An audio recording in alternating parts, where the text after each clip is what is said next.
Quelles sont tes racines et tes fondations? Mes racines et mes fondations. Alors, on va remonter très très loin. Puisque je suis né il y a un peu plus de 45 ans maintenant. Je suis né dans la Mayenne, à Laval, donc un département des Pays de la Loire, au nord-ouest de la France, au sud de la Normandie et à l'est de la Bretagne. De parents d'un père normand, que je dise pas de bêtises parce que d'un père normand, d'une maman parisienne, et voilà un petit peu mes premières racines. Voilà. Après, si on monte un peu plus loin, du côté de ma maman, c'était du côté de Reims, mon grand-père, donc la Champagne, et puis après on va pas remonter très très loin, mais voilà, mes racines sont là. Quand tu précises les points géographiques de Laval, Ouais. est-ce que ça a un sens? Bah, c'est un département qui n'est pas connu. Euh, Même moi, quand j'étais plus jeune, quand j'avais l'âge de mon fils aujourd'hui, mes 8-10 ans, bah, à part le département là-bas où je vivais, mais je ne savais pas trop ce qu'il y avait ailleurs, ce qui se passait ailleurs, certains métiers, voilà. C'était. Donc inversement, c'est un département qui est pas très connu. Après, j'ai habité dans le département voisin, où lui est un peu plus connu, puisque c'est la Sarthe avec Le Mans, et là, il y a les Rillettes et les 24 heures du Mans. Donc là, c'est beaucoup plus connu mondialement par le sport automobile. Voilà. Et il y a eu un Premier ministre aussi qui venait de là-bas, mais voilà. Donc plus que mon département de naissance qui est voisin, mais voilà. C'est pour ça, je pense que je précise, parce que c'est pas très. Quand on dit Lille, le Nord, bon, voilà, Marseille, les Bouches-du-Rhône, on sait, Bordeaux, la Gironde, la Mayenne, c'est voilà, c'est là. Qu'est-ce que tu peux nous dire de tes parents? Qu'est-ce que je peux dire de mes parents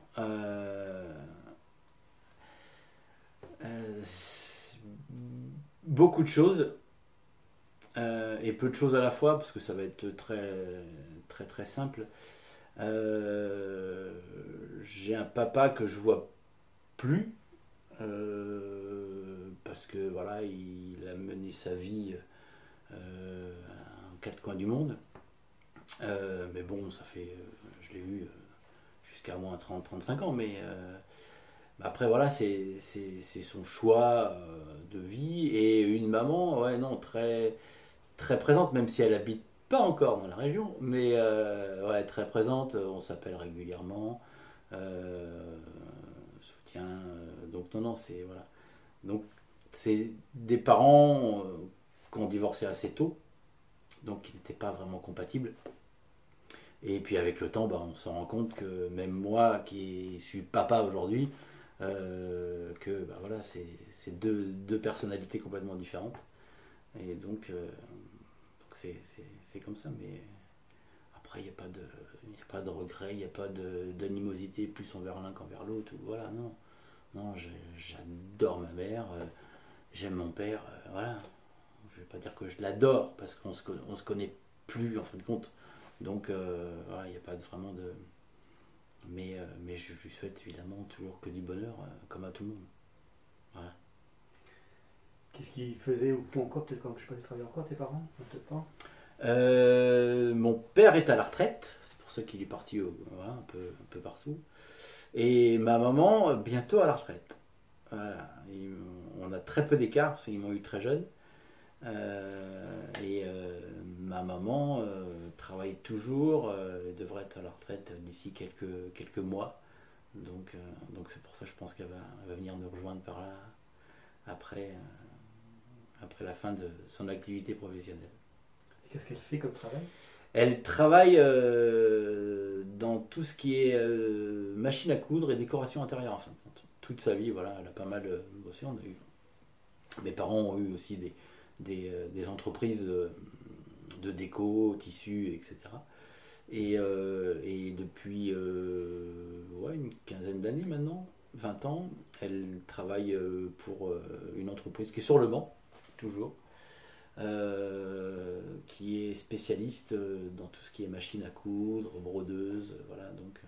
Donc il y a le patron et ma maman, le bras droit du patron, qui fait aussi beaucoup de choses. Voilà. Et qui n'a pas envie de prendre sa retraite. Je pense qu'elle repousse, elle repousse, elle repousse. Mais bientôt, je pense qu'elle va décider de partir en retraite. Elle a un peu peur de ce manque d'activité professionnelle.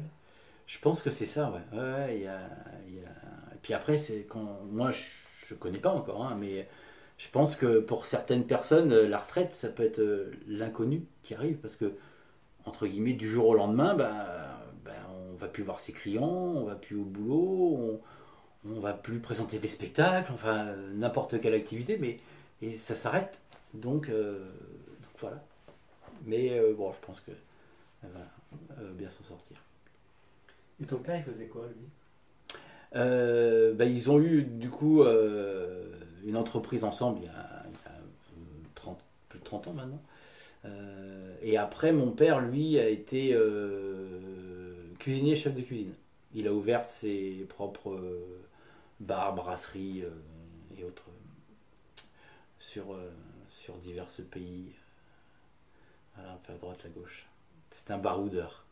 On va plutôt l'appeler comme ça. C'est un baroudeur. J'ai une maman poule et un père baroudeur. Voilà. Qu'est-ce que tu as appris de tes parents? Beaucoup de choses. J'ai appris beaucoup de choses. J'ai appris le respect. J'ai appris le travail. Ça, c'est important. Parce que même à l'époque, quand j'étais même plus jeune, dès que je finissais l'école ou autre, ou les vacances, j'allais travailler avec eux, j'allais les aider, j'allais faire pas mal de choses. Et après, j'ai appris aussi des choses que eux faisaient peut-être à leur époque et qu'on ne fait plus forcément aujourd'hui. Donc ce qui m'a permis aussi de prendre le virage en disant ok, c'était super à ce moment-là, mais maintenant peut-être que par rapport à mon fils, je vais lui enseigner peut-être des choses différemment. Voilà, et tout ça avec l'aide de ma femme parce qu'elle y est pour beaucoup pour ça. Mais on va peut-être y revenir après. Voilà. Quel enfant tu étais? L'opposé de ce que je peux être aujourd'hui. Non, j'étais un enfant super agréable, mais un peu râleur, un peu beaucoup râleur, capricieux.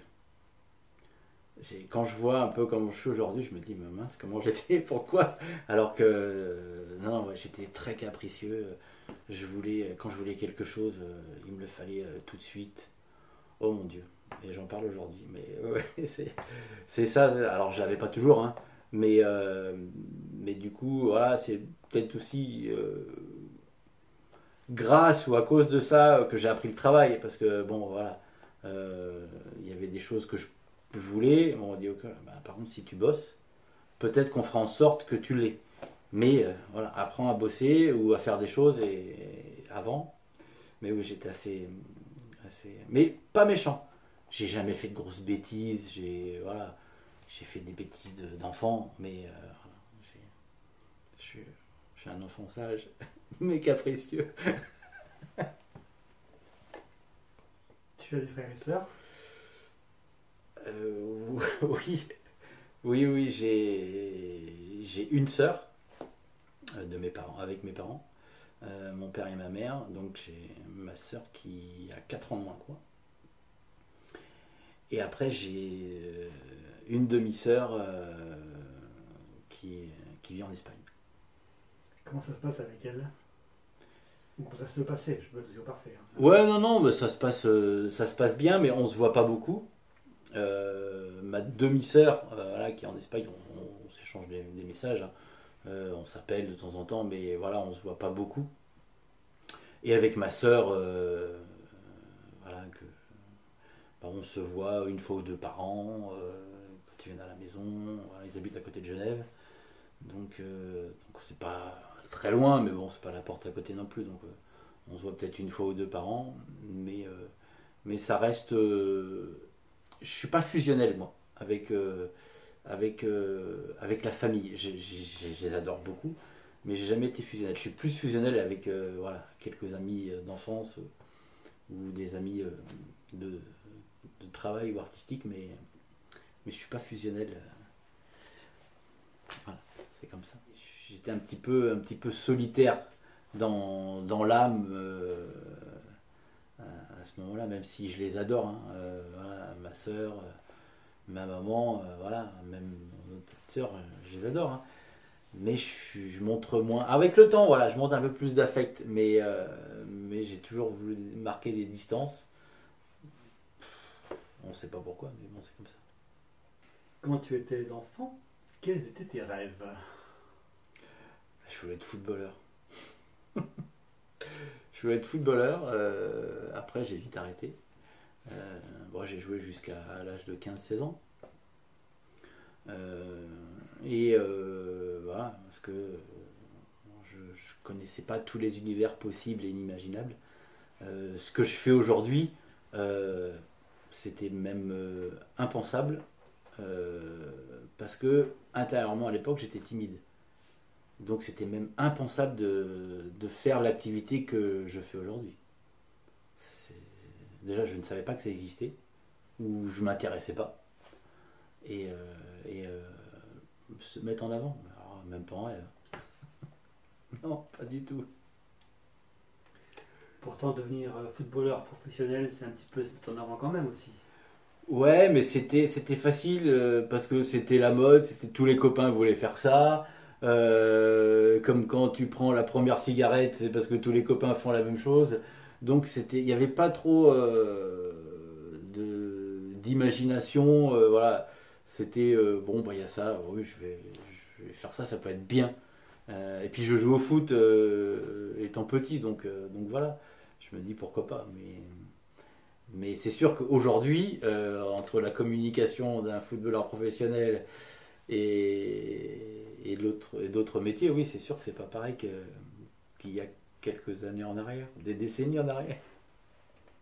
Est-ce que tu peux nous raconter un souvenir particulier de ton enfance qui t'aurait marqué?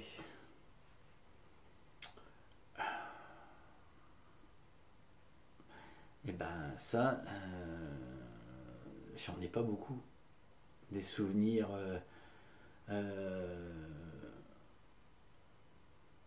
qui m'auraient marqué, que ce soit dans positif, négatif, hein, peu importe. Hein.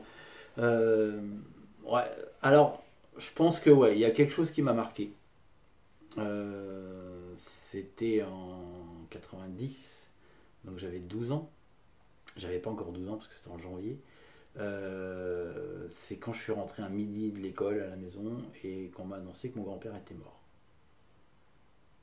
Et le matin, c'était la grande forme et arrêt du cœur et voilà, terminé. Donc ça, ouais, c'est un truc qui m'a marqué. Bah, quand t'as 11 ans, voilà, bon, j'y pense souvent, mais oui, puis ouais, voilà. Puis c'était la première fois que j'étais confronté à un décès. Donc, bah, ouais, c'est quelque chose qui a dû me marquer, enfin, qui m'a marqué. Voilà. Après, bah, j'ai appris avec le temps que voilà, la vie était faite aussi de hauts, de bas, de bons moments, de mauvais moments, de bonheur, de tristesse. Voilà, c'est comme ça. Durant ta scolarité, quel élève tu étais? Un élève assidu qui aimait bien faire un peu de bêtises avec les copains, mais pas grand chose. Je me satisfaisais de mes capacités. Je n'allais pas en faire plus qu'il fallait. Voilà, par une année ou deux où ouais, j'ai fini une fois premier de la classe en quatrième par exemple, où là je sais pas, j'avais envie de carburer, mais sinon non, c'était pas, voilà, j'aimais pas l'école. Je faisais là, mais j'aimais pas le contexte, pas mon trip.